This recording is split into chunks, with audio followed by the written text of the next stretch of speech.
어렸을 때부터, 너무 어린 나이 때부터 우리 아이들과 문법 공부를 시작하지 않았으면 좋겠습니다. 문법 공부로 우리 아이들의 스트레스가 발생되지 않았으면 좋겠고요. 어린 나이 때 문법을 시작한다고 하면 우리 아이들이 힘들어집니다. 그래서 문법 공부를 어떻게 하면 될지 한번 같이 고민해 보실까요? 안녕하세요, 제임스입니다. 오늘 또 우리 어머님들과 이야기를 나누기 위해서 영상을 찍게 되었는데요. 오늘은 우리 어머님들이 항상 가지고 있는 궁금증 중에 하나인 영어 문법에 대한 이야기를 해보려고 합니다. 영어 문법 도대체 언제 시작을 해야 될까요? 그리고 어떻게 해야 될까요? 참 고민이 많으시죠. 저도 예전에 영어 교육을 하면서 영어 문법이 굉장히 중요하다, 문법으로 영어를 좀 공부를 해야 된다 라는 생각을 가지고 있었어요. 그래서 문법 공부도 열심히 하고 문법 교육도 열심히 했었습니다. 당연히 단어 공부, 독해 공부도 했었고요. 그걸 토대로 아이들과 함께 영어 공부를 하기도 했었습니다. 예전에는요, 제가 지난번에 조금 깜짝 놀랄 만한 일이 있었는데요. 어떤 일이었냐면, 우리 아이가 킨더부터 영어 문법 책을 10바퀴 이상 돌았대요. 근데 문법 테스트를 해보니까 아이가 알고 있는 문법의 양이, 문법의 깊이가, 문법의 난이도가 그렇게 높지 않았습니다. 지금 현재 초등학교 4학년이고요. 영어 문법이라는 게 이런 것 같아요. 아무리 어린 나이 때부터 시작을 해서 쭉 반복을 한다고 하더라도 이게 도무지 머릿속에 잘 자리가 잡히지 않습니다. 그 자리가 잡히지 않는 이유 중에 첫 번째가 뭐냐면 바로 문법적 용어인데요. 문법을 배울 때 우리가 상위 개념의 카테고리부터 배우잖아요. 그러면 그거부터 아이들의 머릿속에 정리가 잘 안 됩니다. 비동사, 동사, 명사, 형용사, 부사 등등등 이런 말들 자체가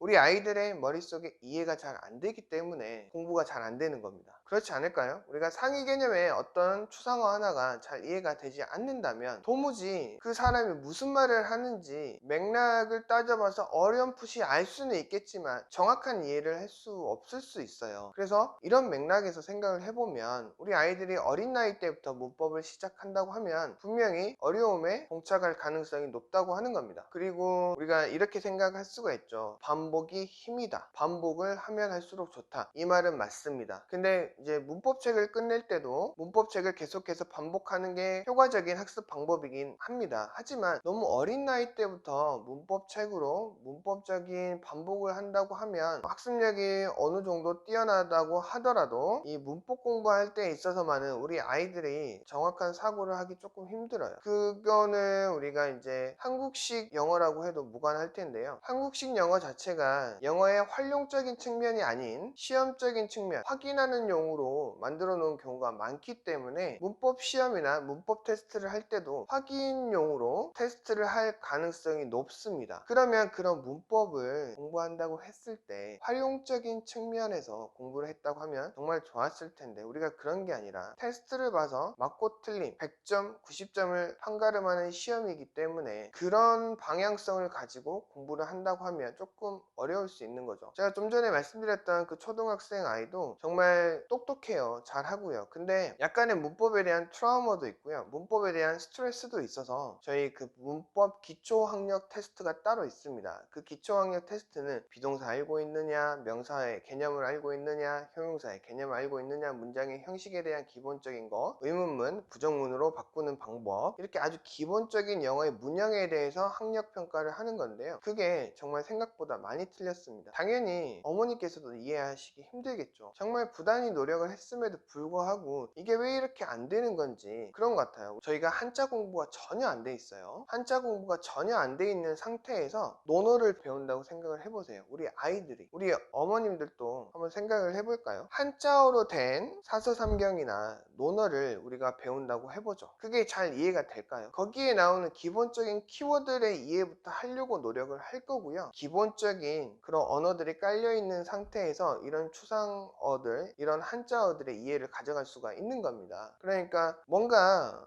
우리가 문법을 배운다고 했을 때 아이들이 이해하기 힘든 언어로, 상위 개념의 언어로 아이들의 문법을 가르친다고 하면 거의 어린 나이 때는 이해하기가 힘들 수 있어요. 저희도 그러지 않을까요? 저희가 어떤 기본적인 상식이 없는 상태에서, 한자어에 대한 상식이 없는 상태에서 좀 어려운 서적을 공부한다고 하면 저희가 이해를 할 수 있을까요? 힘들겠죠. 그렇죠. 그런 철학적인 용어나 어떤 책에 상위 개념이 제시가 되고 그걸 공부를 해야 되는 학습적인 책일 경우 상위 개념의 이해가 돼야지 하위 개념의 expanding이 되면서 조금 이해가 되는 건데, 이렇게 우리 아이들이 문법책을 통해서 문법 공부를 하다 보면 이게 조금 힘들 수가 있다는 거죠. 그래서 어린 나이 때 문법을 시작을 하거나 또는 학년이 높아서 문법을 시작했을 때 굳이 우리 아이들 힘들게 하지 말고 적절한 타이밍을 찾아서 적절한 시기에 문법 공부를 스타트를 하면 좋을 것 같아요. 그 타이밍은 우리 아이들마다 되게 다르기는 하지만 되게 고학년이 되었을 때 문법 공부를 해주면 아주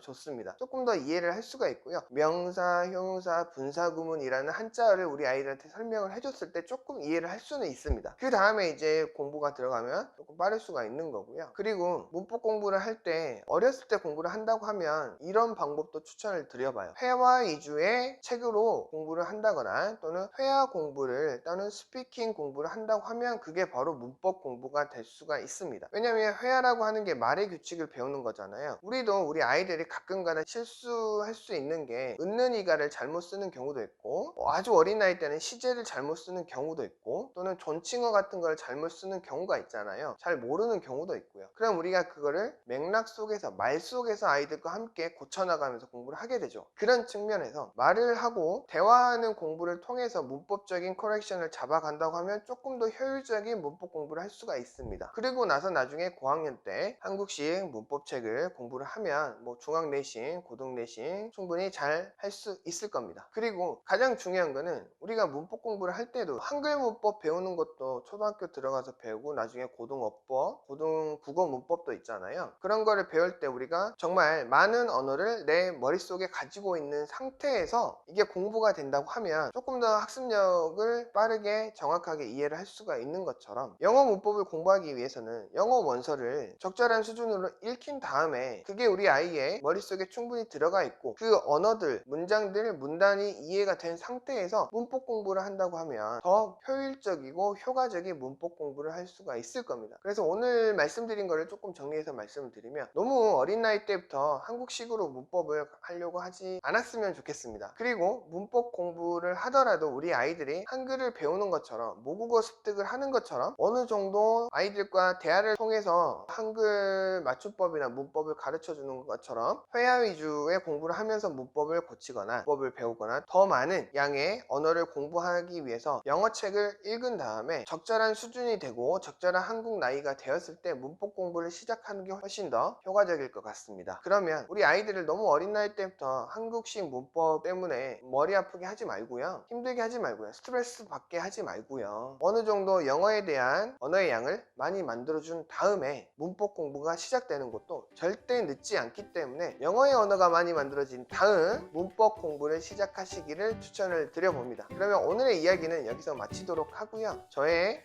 이야기가 도움이 되셨으면 좋아요와 구독 부탁드리겠습니다. 그리고 언제나 궁금하신 사항이 있으시면 인스타그램 DM이나 네이버 블로그, 유튜브 댓글로 남겨주시면 제가 답변을 해드리도록 하고요. 그리고 언제든지 문의를 주시기 바랍니다. 영어 원서 리딩 교육 11년의 경험을 들려드립니다. 제임스 리딩 투게더. 오늘도 우리 아이들과 함께 리딩 투게더 하실까요? 감사합니다. 바이바이. 또 뵐게요.